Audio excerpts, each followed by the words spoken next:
ఓం నమ శివాయ శ్రీమాత్రే నమ. మిత్రులకి శ్రేయోభిలాషులకి అలాగే నేను ఇంతగా ఆదరిస్తున్న యూట్యూబ్ ప్రేక్షకులందరికీ కూడా పేరు పేరు ధన్యవాదాలు.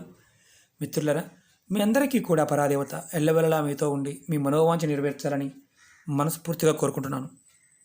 మన నిత్య జీవితంలో మనం ఇంట్లో దీపారాధన చేస్తున్నప్పుడు ఎటువంటి ఒత్తులు వేసి దీపారాధన చేస్తే ఎలాంటి ఫలితాలు కలుగుతాయో తెలుసుకుంటున్నాం. మన అంతకుముందు వీడియోలో కూడా మనం దూది గురించి, తామరతూడు గురించి తెలుసుకున్నాం. ఇప్పుడు మనం అరటినార ఒత్తులతో దీపారాధన చేయడం వల్ల ఎలాంటి ఫలితాలు కలుగుతాయో తెలుసుకుందాం. మీకు ఈ వీడియో నచ్చినట్లు లైక్ చేయండి, నా ఛానల్ సబ్స్క్రైబ్ చేసుకోండి, గంట సింబల్ని యాక్టివేట్ చేసుకోండి, 10 మంది మిత్రులకి షేర్ చేయండి. అరటినార ఈ ఒత్తులు పూజా వస్తువులు అమ్మే షాపులో దొరుకుతాయి. మనం కూడా అరటి చెట్టు ఉన్నప్పుడు ఆ అరటి చెట్టుని మనం ఆ డొప్ప ఉంటుంది కదా, ఆ డొప్ప నార పచ్చిగా ఉన్నప్పుడు దాన్ని దంచితే నారగా అవుతుంది. ఆ నారని ఎండబెట్టి మనం చక్కగా ప్రాసెస్ చేసుకొని దీపారాధనకి వాడుకోవచ్చు.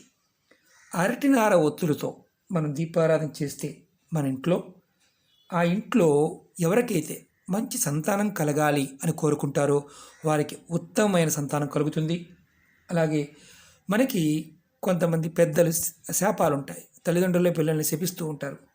ఒకసారి అమ్మమ్మలు, నానమ్మలు పిల్లల్ని ఏదో సరదాగా అన్నట్టుగా నోటుకు వచ్చినట్టుగా శపిస్తూ ఉంటారు.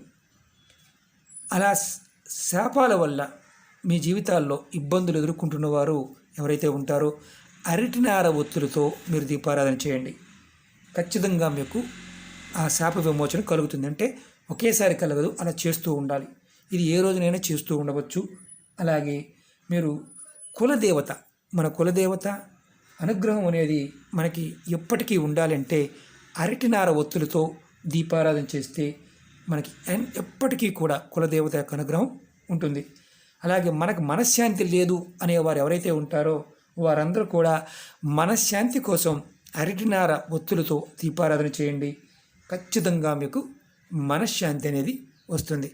ఓకే మిత్రులారా, ఇవి ఇంకా అద్భుతమైన ఫలితాలు మీకు ఇస్తూ ఉంటాయి. కానీ మనం వీటిని విధి విధానంగా సేకరించాలి. స్నానం చేసి మీరు చెట్టు దగ్గరికి వెళ్ళి ఆ డొప్ప కట్ చేసే ముందు నీరు పోసి, నేను ఈ నార తీసుకోవాలనుకుంటున్నాను, నాకు నా పూర్వకర్మలు తొలగిపోవాలి, శాపాలు తొలగాలి, అందుకు నేను తీసుకుంటున్నాను అని నిమంత్రణ చెప్పి సంగ్రహించి చేసుకోండి.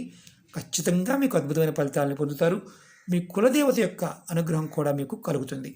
ఇది ఆడవారైన మగవారైనా చేయవచ్చు. మీకు ఇట్లా తీసుకోలేము అనుకునేవారు మీ దగ్గరలో ఉన్న పూజా వస్తువుల షాపులో తీసుకోండి. మీరు వారానికి ఒక్కసారన్నా అరటినార ఒత్తులతో దీపారాధన చేయడానికి ప్రయత్నించేయండి. ఓకే మిత్రులారా, నెక్స్ట్ వీడియోలో మీకు జిల్లెడు ఒత్తులతో ఎలాంటి ఫలితం ఉంటుందో తెలియజేస్తాను. మీకు ఈ వీడియో నచ్చినట్టు లైక్ చేయండి, నా ఛానల్ సబ్స్క్రైబ్ చేసుకోండి, గంట సింబల్ని యాక్టివేట్ చేసుకోండి, 10 మంది మిత్రులకి షేర్ చేయండి. ఓం నమ శివాయ శ్రీమాత్రే నమః.